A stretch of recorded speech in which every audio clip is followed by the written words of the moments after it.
بسم الله الرحمن الرحيم. يا أيها المزمل قم الليل إلا قليلا نصفه أو انقص منه قليلا أو زد عليه ورتل القرآن ترتيلا إنا سنلقي عليك قولا ثقيلا إن ناشئة الليل هي أشد وطئا وأقوم قيلا إن لك في النهار سبحا طويلا واذكر اسم ربك وتبتل إليه تبتيلا رب المشرق والمغرب لا إله إلا هو فاتخذه وكيلا واصبر على ما يقولون واهجرهم هجرا جميلا وذرني والمكذبين أولي النعمة ومهلهم قليلا إن لدينا أنكالا وجحيما وطعاما ذا غصة وعذابا أليما يوم ترجف الأرض والجبال وكانت الجبال كثيبا مهيلا إنا أرسلنا إليكم رسولا شاهدا عليكم كما أرسلنا إلى فرعون رسولا فعصى فرعون الرسول فأخذناه أخذا وبيلا فكيف تتقون إن كفرتم يوما يجعل الولدان شيبا السماء منفطر به كان وعده مفعولا إن هذه تذكرة فمن شاء اتخذ إلى ربه سبيلا إن ربك يعلم أنك تقوم أدنى من ثلثي الليل ونصفه وثلثه وطائفة من الذين معك والله يقدر الليل والنهار علم أن لن تحصوه فتاب عليكم فاقرؤوا ما تيسر من القرآن علم أن سيكون منكم مرضى وآخرون يضربون في الأرض يبتغون من فضل الله وآخرون يقاتلون في سبيل الله فاقرؤوا ما تيسر منه وأقيموا الصلاة وآتوا الزكاة وأقرضوا الله قرضا حسنا وما تقدموا لأنفسكم من خير تجدوه عند الله هو خيرا وأعظم أجرا واستغفروا الله إن الله غفور رحيم.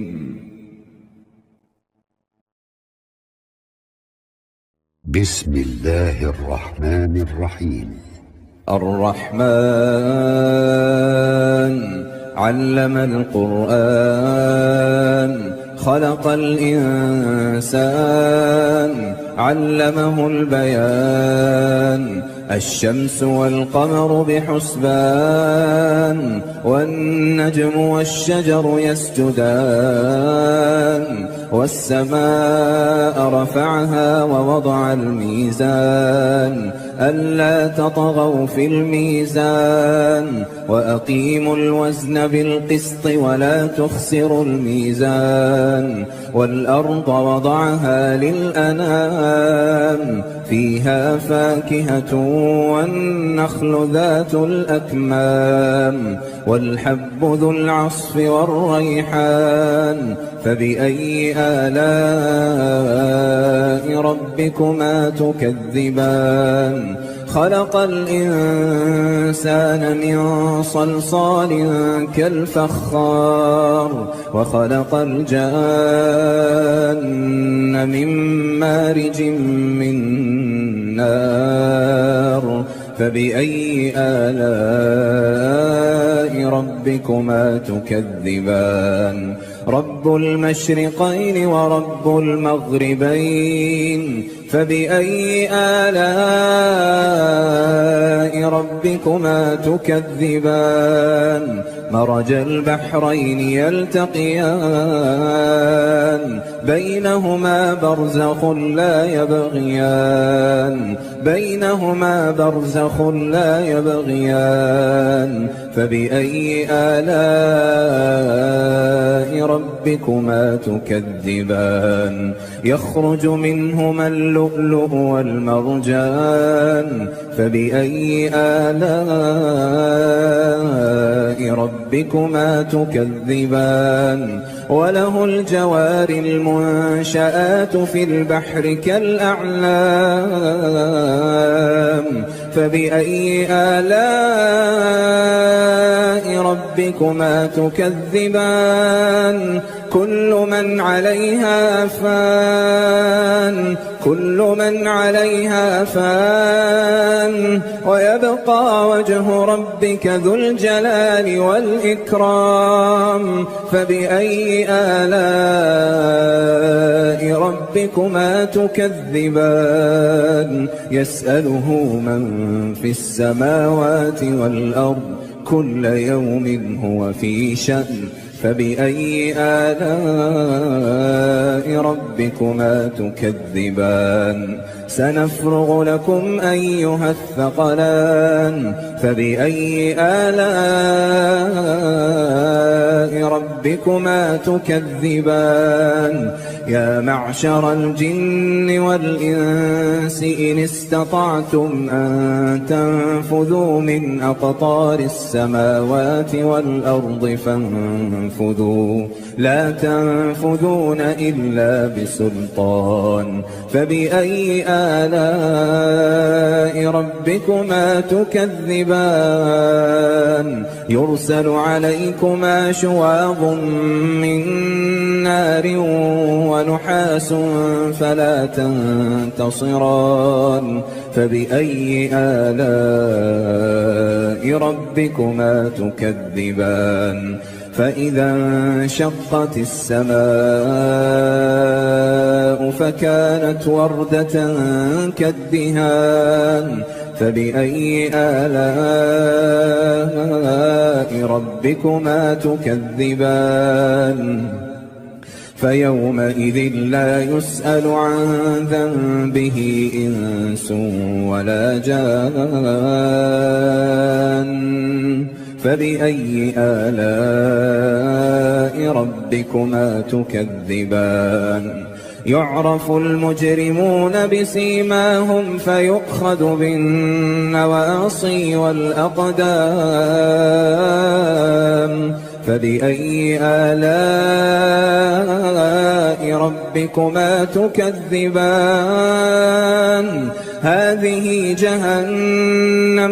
هذه جهنم التي يكذب بها المجرمون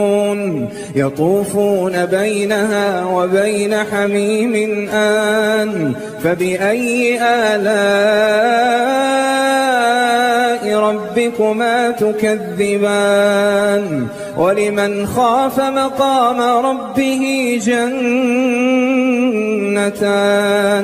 فبأي آلاء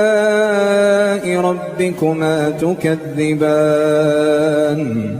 ذواتا أفنان فبأي آلاء ربكما تكذبان فيهما عينان تجريان فبأي آلاء ربكما تكذبان فيهما من كل فاكهة زوجان فبأي آلاء ربكما تكذبان متكئين على فرش بطائنها من استبرق وجنى الجنتين دان فبأي آلاء ربكما تكذبان فيهن قاصرات الطرف لم يطمثهن إنس قبلهم ولا جان فبأي آلاء ربكما تكذبان كأنهن الياقوت والمرجان فبأي آلاء ربكما تكذبان هل جزاء الإحسان إلا الإحسان فبأي آلاء ربكما تكذبان ومن دونهما جنتان فبأي آلاء ربكما تكذبان مدهامتان فبأي آلاء ربكما تكذبان فيهما عينان نضاختان فبأي آلاء ربكما تكذبان فيهما فاكهة ونخل ورمان فبأي آلاء ربكما تكذبان فيهن خيرات حسان فبأي آلاء ربكما تكذبان حور مقصورات في الخيام فبأي آلاء ربكما تكذبان لم يطمثهن إنس قبلهم ولا جان فبأي آلاء ربكما تكذبان متكئين على رفرف خضر وعبقري حسان فبأي آلاء ربكما تكذبان تبارك اسم ربك ذي الجلال والإكرام.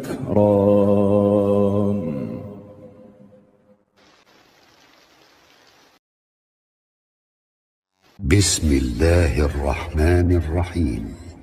ياسين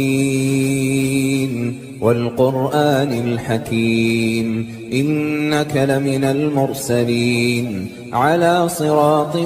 مستقيم تنزيل العزيز الرحيم لتنذر قوما ما أنذر آباؤهم فهم غافلون لقد حق القول على أكثرهم فهم لا يؤمنون إنا جعلنا في أعناقهم أغلالا فهي إلى الأذقان فهم مقمحون وجعلنا من بين أيديهم سدا ومن خلفهم سدا فأغشيناهم فهم لا يبصرون وسواء عليهم أأنذرتهم أم لم تنذرهم لا يؤمنون إنما تنذر من اتبع الذكر وخشي الرحمن بالغيب فبشره بمغفرة وأجر كريم إنا نحن نحيي الموتى ونكتب ما قدموا وآثارهم وكل شيء أحصيناه في إمام مبين واضرب لهم مثلا أصحاب القرية إذ جاءها المرسلون إذ أرسلنا إليهم اثنين فكذبوهما فعززنا بثالث فقالوا إنا إليكم مرسلون قالوا ما أنتم إلا بشر مثلنا وما أنزل الرحمن من شيء إن أنتم إلا تكذبون قالوا ربنا يعلم إنا إليكم لمرسلون وما علينا إلا البلاغ المبين قالوا إنا تطيرنا بكم لئن لم تنتهوا لنرجمنكم وليمسنكم منا عذاب أليم قالوا طائركم معكم أئن ذكرتم بل أنتم قوم مسرفون وجاء من أقصى المدينة رجل يسعى قال يا قوم اتبعوا المرسلين اتبعوا من لا يسألكم أجرا وهم مهتدون وما لي لا أعبد الذي فطرني وإليه ترجعون أأتخذ من دونه آلهة إن يردني الرحمن بضر لا تغن عني شفاعتهم شيئا ولا ينقذون إني إذا لفي ضلال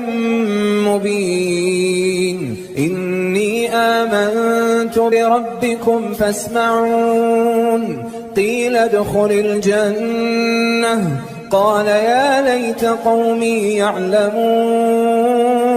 بما غفر لي ربي وجعلني من المكرمين وما أنزلنا على قومه من بعده من جند من السماء وما كنا منزلين إن كانت إلا صيحة واحدة فإذا هم خامدون يا حسرة على العباد ما يأتيهم من رسول إلا كانوا به يستهزئون ألم يروا كم أهلكنا قبلهم من القرون أنهم إليهم لا يرجعون وإن كل لما جميع لدينا محضرون وآية لهم الأرض الميتة أحييناها وأخرجنا منها حبا فمنه يأكلون وجعلنا فيها جنات من نخيل وأعناب وفجرنا فيها من العيون ليأكلوا من ثمره وما عملته أيديهم أفلا يشكرون سبحان الذي خلق الأزواج كلها مما تنبت الأرض ومن أنفسهم ومما لا يعلمون وآية لهم الليل نسلخ منه النهار فإذا هم مظلمون والشمس تجري لمستقر لها ذلك تقدير العزيز العليم والقمر قدرناه منازل حتى عاد كالعرجون القديم لا الشمس ينبغي لها أن تدرك القمر ولا الليل سابق النهار وكل في فلك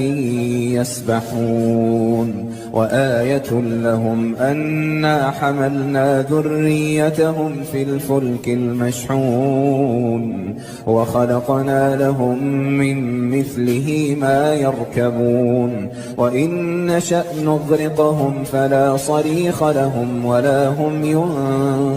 ينقذون إلا رحمة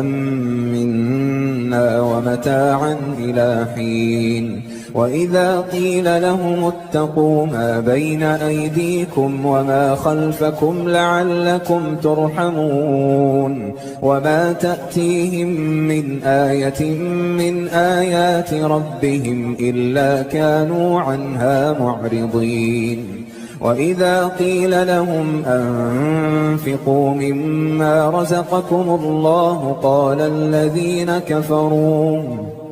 قال الذين كفروا للذين آمنوا أنطعم من لو يشاء الله أطعمه إن أنتم إلا في ضلال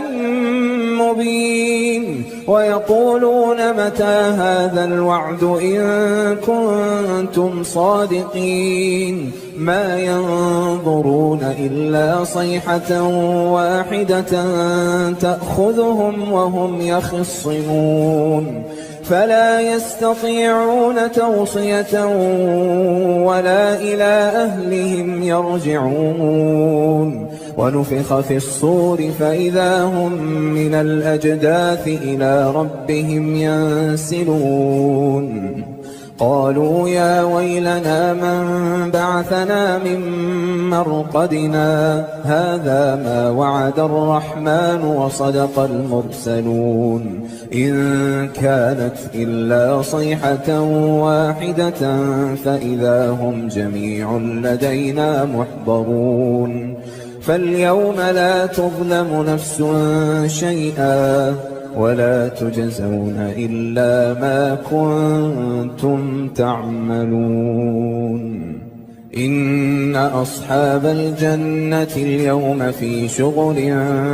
فاكهون هم وأزواجهم في ظلال على الأرائك متكئون لهم فيها فاكهة ولهم ما يدعون سلام قولا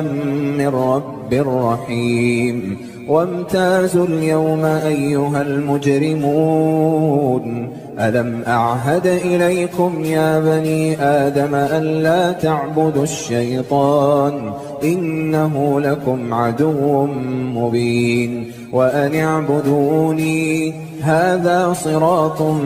مستقيم ولقد أضل منكم جبلا كثيرا أفلم تكونوا تعقلون هذه جهنم التي كنتم توعدون اصلوها اليوم بما كنتم تكفرون اليوم نختم على أفواههم وتكلمنا أيديهم وتشهد أرجلهم بما كانوا يكسبون ولو نشاء لطمسنا على أعينهم فاستبقوا الصراط فأنى يبصرون ولو نشاء لمسخناهم على مكانتهم فما استطاعوا مضيا ولا يرجعون ومن نعمره ننكسه في الخلق أفلا يعقلون وما علمناه الشعر وما ينبغي له إن هو إلا ذكر وقرآن مبين لينذر من كان حيا ويحق القول على الكافرين أولم يروا أنا خلقنا لهم مما عملت أيدينا أنعاما فهم لها مالكون وذللناها لهم فمنها ركوبهم ومنها يأكلون ولهم فيها منافع ومشارب أفلا يشكرون واتخذوا من دون الله آلهة لعلهم ينصرون لا يستطيعون نصرهم وهم لهم جند محضرون فلا يحزنك قولهم إنا نعلم ما يسرون وما يعلنون أولم ير الإنسان أنا خلقناه من نطفة فإذا هو خصيم مبين وضرب لنا مثلا ونسي خلقه قال من يحيي العظام وهي رميم قل يحييها الذي أنشأها أول مرة وهو بكل خلق عليم الذي جعل لكم من الشجر الأخضر نارا فإذا أنتم منه توقدون أوليس الذي خلق السماوات والأرض بقادر على أن يخلق مثلهم بلى وهو الخلاق العليم إنما أمره إذا أراد شيئا أن يقول له كن فيكون فسبحان الذي بيده ملكوت كل شيء وإليه ترجعون